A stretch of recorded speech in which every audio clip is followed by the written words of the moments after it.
Olá, seja bem-vindo. Meu nome é Gleiber Félix e esse é o Relata Ayahuasca.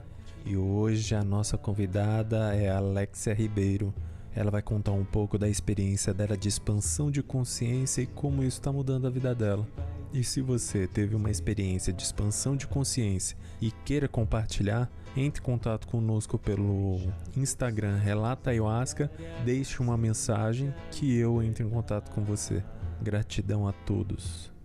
Olá, tudo bom, Alexia? Bem, e você? Graças a Deus, bem. Seja bem-vinda ao Relata Ayahuasca. Obrigada, viu? Estou feliz por participar. Acho importante a gente expressar tudo que a ayahuasca significa, né? Sim. E você é daqui de São Paulo? Isso, na Zona Sul de São Paulo. Eu conheci o podcast através do Roberto, Maurício. Sim. Eu conheci a ayahuasca através do Roberto, né? Eu tinha 18 anos na época. E eu lia muitos livros da Zíbia Gasparetto, a Mônica de Castro. Uma vez a gente conversando, eu comentei isso com ele e ele perguntou para mim, você conhece a ayahuasca? Eu falei, não conheço. Realmente deram informação total. E eu me recordo que na época eu pesquisava, era difícil ter informações. Eu tinha muito texto, no máximo, assim, uns 10 vídeos sobre a ayahuasca. E na época eu me recordo de ter visto um vídeo que eu fiquei muito encucada, assim, com o que foi dito, né? Uma moça, que ela falou assim, que se pudesse, ela faria com que chovesse ayahuasca e todos tivessem a oportunidade de consagrar pelo menos uma gota. E aquilo ficou muito na minha mente. E eu falei assim, não, eu quero conhecer, quero viver essa experiência. E o que aconteceu? Eu perdi meus pais muito jovem. E eu frequentava a igreja católica. E na época, quando a minha mãe veio falecer depois do meu pai, eu fiquei muito perdida. Aquelas informações que foi me passado não faziam sentido. A magia, todo o contexto. E aí, através da minha tia, ela foi me apresentando outras religiões, né? Então, eu comecei através do kardecismo e depois eu fui avançando no budismo, eu achei super interessante. Eu frequentei alguns centros espíritas, mas mesmo assim ainda sentia aquela procura. Sempre tive aquela sensação de tipo, e o que mais, sabe? E foi através disso que eu comecei a procurar ayahuasca, através dos livros, comentário de um livro espiritualista, né? Da Zíbia Gasparetto, eu vim conhecer a ayahuasca. Eu tinha acabado de completar 18 anos, na época eu tinha terminado o ensino médio, então assim, eu tava com todo aquele gás, né, de começar a vida, de trabalhar, de estudar. E quando eu conheci a ayahuasca, para mim eu acho que foi um momento ideal, pareceu que foi fundamental. Eu lembro que o Roberto me chamou, era numa sexta-feira à noite, foi muito em cima da hora, porque surgiu uma vaga no carro, eu falei, vamos, foi no sábado, não tive tempo de fazer nenhum preparo, tinha comido caro, então assim, não tive tempo nenhum assim de fazer uma dieta, nem nada, e fui com a cara e a coragem. Quando eu conheci o espaço, né, eu já senti uma coisa diferente, porque parece que as pessoas são tão humanas, tão amorosas, né, então eu me senti bem acolhida, né, eu sempre fui muito tímida e me senti muito acolhida, senti cheio de amor, já senti uma diferença aí. Me recordo na época também que antes de ir, muitas pessoas conversam, né, assim, com quem vai a primeira vez, falam assim, olha, não fica com medo, às vezes você pode ter a sensação de não voltar. Isso eu acho tão errado hoje, assim, passando nessas percepções, que às vezes isso é que assusta a pessoa que vai a primeira vez. E eu fiquei com aquilo na cabeça, mas não me deixou menos curiosa, eu fiquei mais curiosa ainda, né, com essas informações. E eu lembro que quando eu consagrei, eu tava num estado, assim, de tanta ansiedade, né, que eu fiquei, meu Deus, passava um mantra, passava dois, passava três, quatro, eu falei, gente, não tô sentindo nada. E eu sempre segui muito, assim, o exercício, né, que assim, ó, fica com o olho fechado, né, se você se sentir ansiosa, concentra na respiração, e trava mantra, saía outro, eu falei, nossa, isso não funciona. E já começou a bater aquele sentimento assim, meu Deus, o que eu tô fazendo aqui? Sábado à noite, cara, no meio do mar, pessoas que eu nem conheço, sabe? Foi me dando aquela sensação. Fora que o gosto, né, pra mim foi o pior de todos. Assim. Falei, nossa, que negócio ruim. E só com gosto eu quase vomitei. Falei, eu acho que as pessoas vomitam por conta do gosto. E eu lembro que eu fiquei receosa, sabe, de consagrar a segunda vez. Não vou consagrar. Só que o padrinho da casa é um senhor tão simpático, tão, sabe, aquela pessoa que você não consegue falar não. E ele me cutucou assim, vamos. Eu falei, meu Deus, vou ter que ir. E na você ver, na primeira dose eu era uma das primeiras da fila, né? Na segunda eu já era tipo a penúltima, que eu já tava morrendo falei, ai meu Deus, vou consagrar de novo. Aí fui, experimentei, tentei, e foi coisa de, acho que 5 minutos no máximo, eu senti a força. E foi assim, surreal. Quando eu tive a consciência, né? Porque às vezes a gente sente a força e não tem a consciência do que é a força. Quando eu tive consciência do que eu estava, naquela sintonia, aí foi extremamente maravilhoso. Eu consegui ver questões com a minha mãe, com Deus, que houve até um período que eu não queria pensar em Deus, a forma de Deus, como Ele é, o porquê disso, aquilo. E foi algo assim que me trouxe tantas respostas. Deus está em cada um, que Deus não é aquele que move a montanha, mas Ele é amor. Ele é aquela pequena semente que faz florescer. Ele não precisa fazer algo assim fenomenal para ser Deus. Ele é simples, Ele está em tudo, Ele está nas coisas.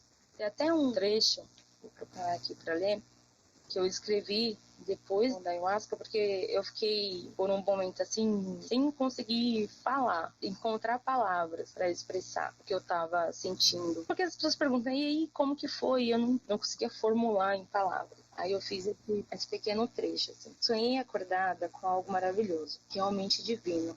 Não havia raça, sexo ou religião. Não havia padrões de beleza. Não havia guerra. As pessoas eram felizes e viviam dançando. O amor era sincero e os sentimentos de inveja e egoísmo eles não faziam sentido, eles não mereciam ser sentidos. Era só alegria, amor, amizade. Éramos um só. Cores vibrantes, natureza esplêndida. Foi muito forte para mim. Sim, imagino. E o que você viu, assim, da sua mãe? Porque você viveu um período, assim, depois que seu pai faleceu, sua mãe ficou viva durante um tempo. Isso. A minha mãe faleceu, eu tinha 11 anos. Nossa, muito cedo. Muito cedo. O meu pai, eu tinha 4, tinha 2 irmãos, né? Meu irmão tinha 2, e minha mãe estava no início da terceira gravidez. Então ela foi bem punk, assim. Nossa, bem complexo. E o seu pai faleceu do quê? Com a pergunta. Ele foi devido a um assalto, ele não reagiu e aconteceu o pior. Acho que foi o susto, enfim. Bem trágico. E como é que foi com a sua mãe? Qual foi a experiência que você teve com ela? Assim, quando meu pai faleceu, ela tomou uma postura de ser forte, guerreira. E o que houve, né, nesse período? A gente ficou muito com a minha avó, Sim. enquanto ela trabalhava. E você criar 3 crianças é super difícil, né? Cada um tem um jeito, é briga, é irmão. Com certeza. Então, quando ela folgava, que era raro ela folgar, ela não tinha muita paciência, então ela batia muito na gente. Então, a nossa infância foi em torno disso. Sim. Uma pessoa que já trabalhava muito, distante, e quando estava perto, a gente, meu Deus, vou nem ficar perto dela hoje, porque realmente ela não tinha paciência. Hoje eu entendo. Sim. Ainda mais a pressão que ela tinha, querendo ou não, ela ficou sozinha, né? Nossa, Criar 3 filhos sozinha e sentir na obrigação de correr atrás de alguma forma, trabalhava como empregada doméstica, então assim, várias questões assim, que ela teve que enfrentar. E eu sentia muito, para você ter noção, quando eu era criança, eu assistia desenhos, né, de princesa e tal, e eu apelidava ela como madrasta, né, porque a madrasta era sempre a vilã da história. E isso foi criando esse complexo, assim. Sim. E quando eu tive com a minha mãe, foi uma visão totalmente, assim, de compreensão, de perdão, de aceitação. Depois das experiências com a ayahuasca, eu estudei sobre constelação familiar, né? Eu procurei entender o método de como cada pessoa foi criada, a geração, o tempo, porque às vezes a gente esquece isso, né? Sim. E por incrível que pareça, hoje, né, eu consegui a ayahuasca outras vezes, procurei outras informações também. Hoje eu frequento muito terreiro de Umbanda. E hoje, o que eu mais percebo em mim era o que eu mais reprimia na minha mãe. Sim. A raiva, a falta de paciência. É o que eu mais detestava nela, que eu julgava. Sério? Hoje eu percebo que é o que mais está presente em mim, que eu tento reprimir. Eu vejo, assim, que acontece esse reflexo na minha família. Eu me vejo muito assim como o meu pai. Muitas vezes a gente quer até fugir disso, né? Porque não quer ser parecido, mas a gente tem essa essência deles. Mas é um trabalho que a gente vai exercitando todo dia, né? Melhorando aquilo que eles foram, né? Tentando passar para a próxima geração algo diferente, né? Melhor, sim. A minha tia falava assim, nossa, tá muito parecida com a sua mãe, você não vê? Nossa, eu ficava furiosa quando ela falava isso, porque eu não admitia, sabe? Tipo, não tô. E para mim foi um processo também aceitar que eu tenho isso, que eu preciso melhorar isso. Sim. E você vê como que o cuidado tem que ser muito, muito maior, né, no que a gente passa, Sim. no que a gente expõe, porque realmente é um reflexo. É um reflexo, até a gente quebrar esses padrões é difícil. Nossa, e como? É um exercício diário. E a gente nem percebe, né? Isso. Que acontece. É tão sutil que até para assimilar que, tipo, puxa, eu puxei isso de tal pessoa, demora. Não é algo rápido de se notar em si mesmo. Sim, sim. E eu vejo isso direto. Assim, tem um lado meu machista e egocêntrico, assim, que eu percebo. Mas o bom que eu percebo, já venho trabalhando muito. Porque meu pai era o tipo de pessoa que ele era o dono da família. Uhum, o patriarca. Como vários pais da época do meu pai. Ele que tomava a maioria das decisões, ele sempre estava viajando, então quando ele chegava tinha que estar tudo organizado para ele. Eu tive dificuldade, assim, mas hoje pra mim é muito mais tranquilo, né? Porque eu não tenho esses apegos, assim, eu não sou um patriarca, assim, da família. Hoje é mais o matriarcado da minha família. Você não tem essa carga, né? Que eu imagino o Exatamente. quanto deve ser pesada. Ah, com certeza. O bacana da ayahuasca, que eu acho mais lindo, é que ele te dá esse direito de se colocar nessa posição como errante e você se acolher como ser humano. Sim. Se deixar, a gente se maltrata tanto e coloca tão para baixo, tenta se corrigir de forma rápida, apressada, quer resolver um trauma, tipo, num ritual, né? Mas não consegui. Nossa, muita gente, por exemplo, assim, em sessões de ayahuasca, rapé, o pessoal fala assim, nossa, ainda tô com aquele negócio. Eu falei assim, calma, é um processo, tem outras coisas. Sim. Você vai podando isso aos poucos. Não adianta você querer mudar de uma hora para outra. É a mesma coisa quando a gente fala de perdão, né? O perdão não é algo imediato. Ele é algo que é trabalhado, assim, diariamente. Eu já tive processo, assim, onde o processo de perdão, ele veio depois de um ano, para você ver como é demorado. Um ano para você perdoar uma pessoa, né? E, na verdade, você percebe depois que você perdoa que é como se você tivesse tirado uma carga muito pesada das costas, das suas costas, né? Não é nem da pessoa, assim, né? Porque essa mágoa que a gente sente de outra pessoa é um veneno que nós mesmos acabamos tomando, sem perceber, em pequenas doses homeopáticas. Então, quando você se livra disso, que você sente esse alívio, aí você percebe o quanto aquilo é benéfico para você, né? E você olha a pessoa até de outra maneira, com um olhar mais amoroso. Também. E eu me simpatizei desde sempre com o Preto Velho, vovó.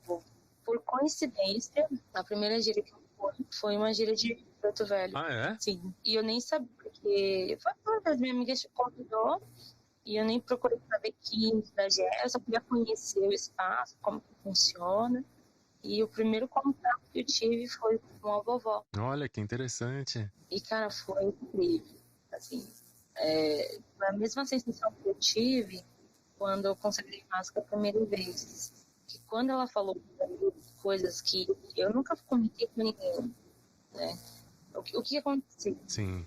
Como meus pais eram muito jovens, e a gente, criança, dependendo de outras pessoas, e depois foi acarretando outros problemas também, com meu irmão, convivência, enfim.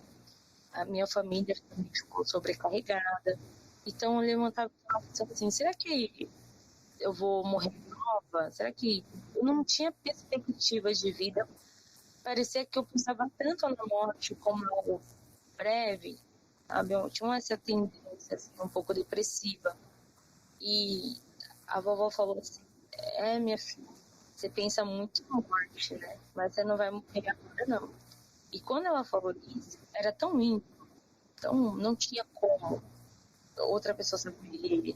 Eu não comentava com ninguém, era um pensamento íntimo meu, né? Que era algo que me afetava muito, só que eu não trabalhava, eu ignorava. E aqueles pensamentos vinham, né? E a rotina vinha também, acabava me esquecendo, mas era sempre os pensamentos presentes. E depois desse contato, eu me colhei disso completamente. E isso era um libertador, porque eu não acreditava. Eu me sentia insegura, insuficiente. Então, a longo prazo, ter as coisas, conquistar as coisas, eu tinha como se fosse uma barra, sabe? Como se eu não fosse conseguir, ou que eu não merecesse.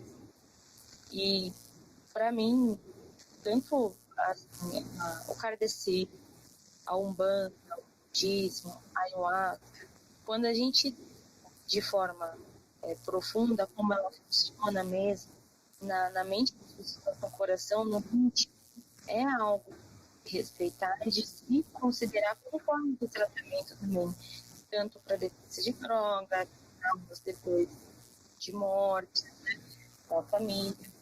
Porque por muito tempo, assim, é natural, né, as pessoas morrem, mas tem pessoas que não compreendem isso, né, a gente não racional. E por mais que seres racionais, nós somos muito repetitivos. Então, a gente precisa tratar isso emocional. Sim. Quando eu escutei o podcast, eu achei importante passar a minha experiência, porque hoje, mesmo que eu não esteja tão presente lá, eu fico triste quando as pessoas tratam como se fosse uma droga, ou um precinho, algo legal, bacana. Eu acho que você desmerece tanto algo tão mágico, tão profundo, modificador de vidas, né? E dissemina algo prejudicial que as pessoas consideram que é uma droga, que as pessoas que estão ali estão curtindo barato e sofrem preconceito. Até hoje, quando eu já sim, as pessoas falam, é louca, é exótica, sabe, assim, entende o processo, né, o que foi. Hoje em dia eu nem ligo, não me ofendo, mas é engraçado, assim, até, mas assim, em algum momento possa ser que precise. Como quando eu fui a primeira vez, logo após, eu vi minha avó, eu vi minha tia, a pessoa falou, nossa, tem que coragem de levar sua avó. Eu falei, gente, não é algo espalhafatoso, assim, eu posso dizer, não vou levar minha avó para filho, estou levando para um trabalho espiritual. Ela merece ter a oportunidade de ver, sentir e apreciar também. Sim, é difícil. Mas é isso aí. Eu vejo que tem uma melhora muito grande assim com você. Tudo hoje está interligado. Até meu relacionamento, no ambiente de trabalho, meus filhos, sinto tudo interligado. Mas é bom. É bom. E cada vez vai ser melhor, te garanto. Tomara. Com certeza. E faz tempo que você é casada ou você namora? Eu sou casada tem um ano. Tem um ano? Que legal. Somente um ano. Vocês namoraram por muito tempo? Nós éramos amigos, né? Trabalhávamos juntos. Quando a gente se conheceu, nós tínhamos outro relacionamento e sempre fomos amigos. E depois da pandemia, ele se separou, depois de um tempo se separar também. E a gente acabou ficando muito próximo, né? Que criou esse sentimento a mais, assim. Legal, que bom. Eu acho que ajuda muito no relacionamento. Ajuda demais. Assim, eu acredito que quando as duas pessoas têm esse propósito de melhorar a si mesmo, de evoluir, de procurar ser uma pessoa melhor. O Rodrigo, meu parceiro, ele gosta muito da Umbanda, ele consagrou a imagem, mas ele não teve uma experiência muito bacana, quer voltar a consagrar, mas no momento dele. Mas eu sinto a gente tão sintonizado, isso é muito legal, a gente preserva muito. Mas gratidão, viu? Gratidão você. Gratidão, parabéns pelo trabalho. Obrigado. E até a próxima. Até a próxima, meu anjo. Tchau. Obrigada, viu? Obrigado você. Tchau, tchau. Tchau, tchau.